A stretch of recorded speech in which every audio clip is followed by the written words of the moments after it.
In a franchise with 11 mainline entries, countless spin-offs and sequels across multiple different genres spanning over 35 years, it's understandable that new fans might not know exactly where to begin. Well, today I'm going to use my experience as a lifelong Dragon Quest fan to help you find not only which would be the best Dragon Quest game to start with, but which would be the best Dragon Quest game for you in particular. I've played through every game in the main series multiple times, yes, even Dragon Quest II, and the vast majority of spin-offs, even some that weren't released outside of Japan. If you appreciate videos like this, please be sure to help out the channel by hitting that like button as well as subscribing and turning notifications to all so you won't miss out on any upcoming videos. Now let's begin.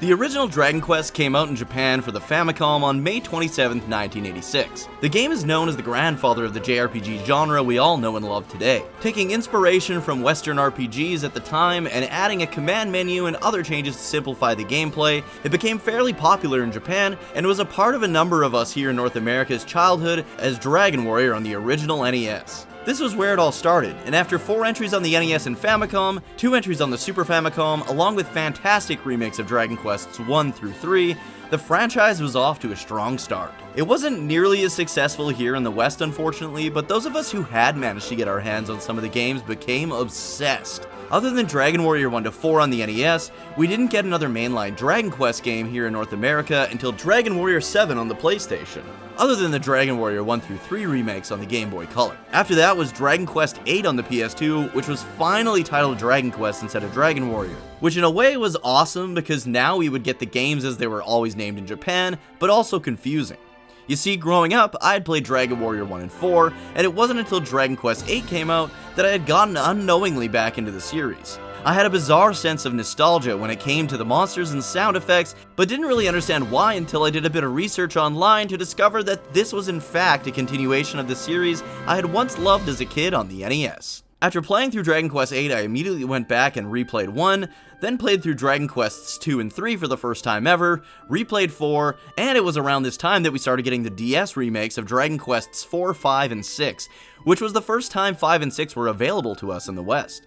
I bought 7 on PS1 and 9 on the DS, then we were unfortunately shut off from playing the fantastic MMO Dragon Quest X until years later when people, including myself, started to figure out how to register an account for the game using VPNs. Now, thanks to the Dragon Quest Clarity Project and DragonQuestAbbey.com, anyone can play Dragon Quest X in English with a little bit of setup. After that, of course, came my favorite game of all time, Dragon Quest XI, which excelled at everything I loved about the franchise, whilst having a more modern presentation and keeping great long-standing traditions. So where, you may be asking, should a newcomer or someone interested in getting back into the series start?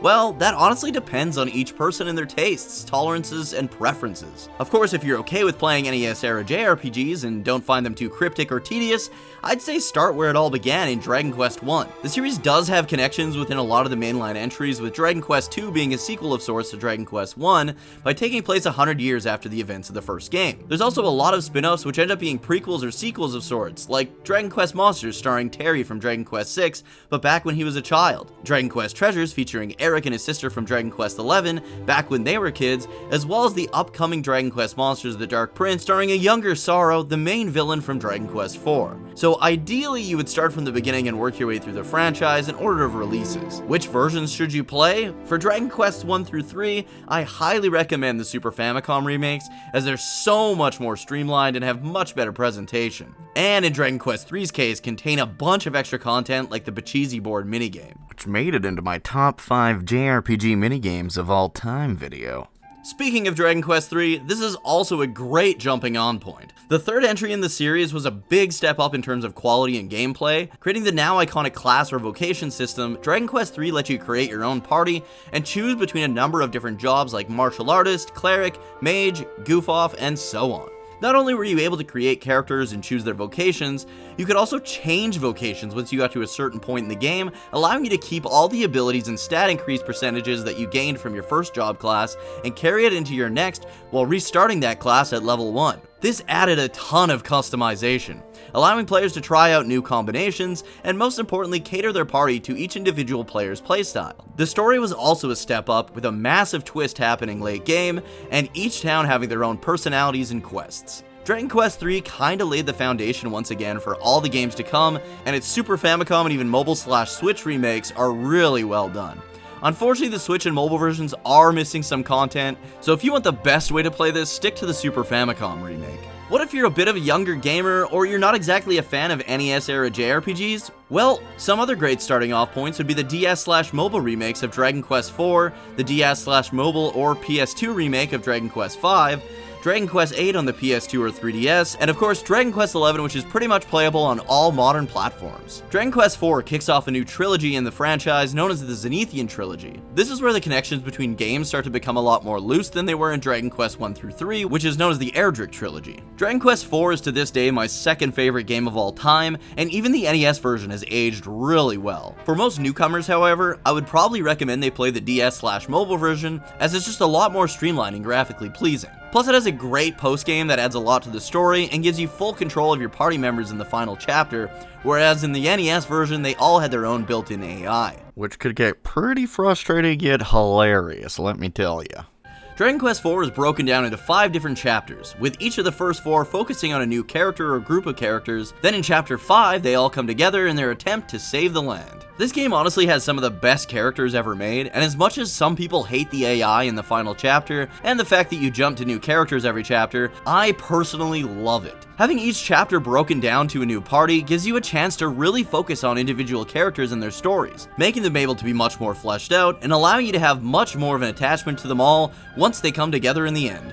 The AI is also something that to me adds a ton of charm to the game. In Dragon Quest, you are always the main character or hero, so to me it makes sense that you control the hero and the others take recommendations on what their strategies should be in battle, but in the end are their own people.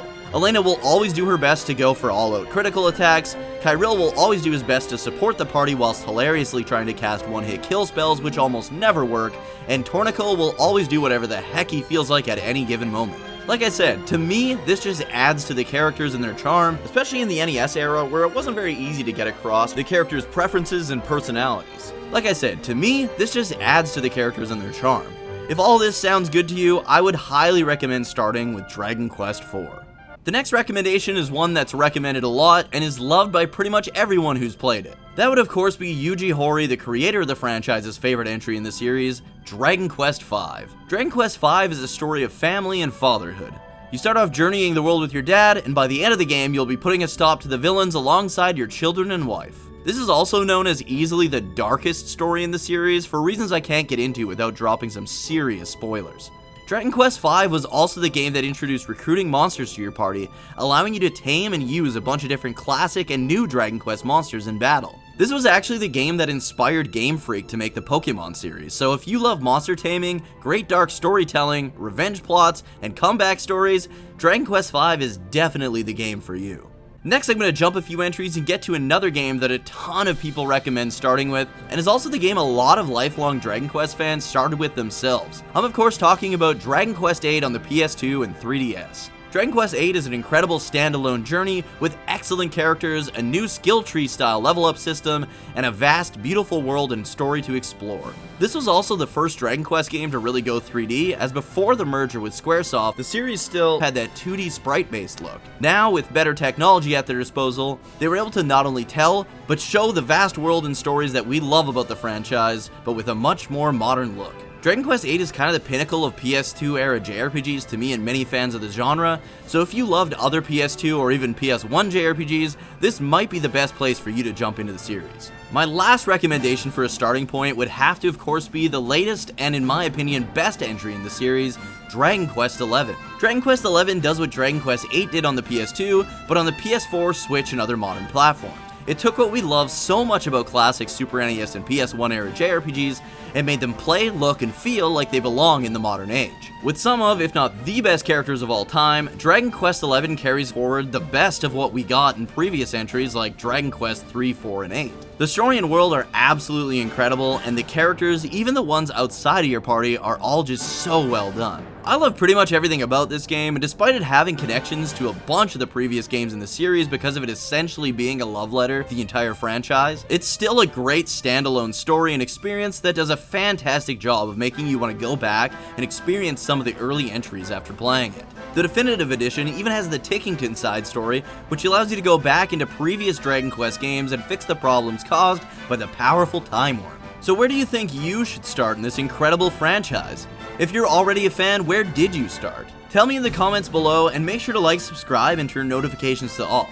If you enjoyed this video and know someone who's interested in getting into the series but isn't sure where to start, maybe send this video their way to help them decide for themselves. Thank you so much for all your support over the years and for getting me to 1,000 subscribers here on YouTube. I've been wanting to do a ton of Dragon Quest related videos like this for a very long time, but I didn't really want to put a ton of work into them until I had a bigger following. Now that I've hit the 1,000 subscriber milestone, I'm planning on stepping my game up and doing some more Dragon Quest and other JRPG related videos and top 10s. Speaking of hitting the 1,000 subscriber milestone, I'm getting ever closer to hitting 1,000 followers on Twitch, and if I can get at least 850 by the end of the year, I'll be playing Earthbound for the first time ever. But if you guys can get me to 1,000 followers by the end of the year, I'll be playing the atrocious N64 JRPG known as Quest 64.